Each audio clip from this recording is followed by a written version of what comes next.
manželku Eleonoru. A to právě z toho důvodu, že císař je tenhle obraz uprostřed. Jmenuje se jeden z nejkrásnějších stropů na celém hradě, byl vyřezán z dubového dřeva.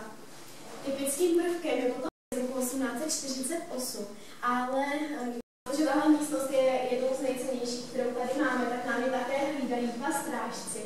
A budete stát kdekoliv, tak si všimněte, že oni se vám pořád budou koukat do očí. Hlavně si jim do těch očí moc dlouho nekoukejte, máme tam schody, tak abyste nezakopli.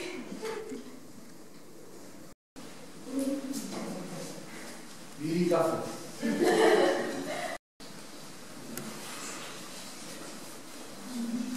Já to došlo do nějakých extrémních fází.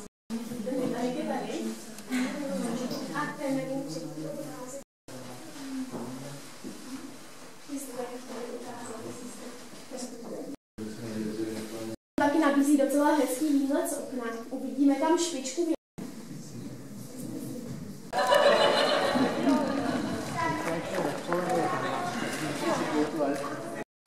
Ono se údajně říká, že se nám celé té sady.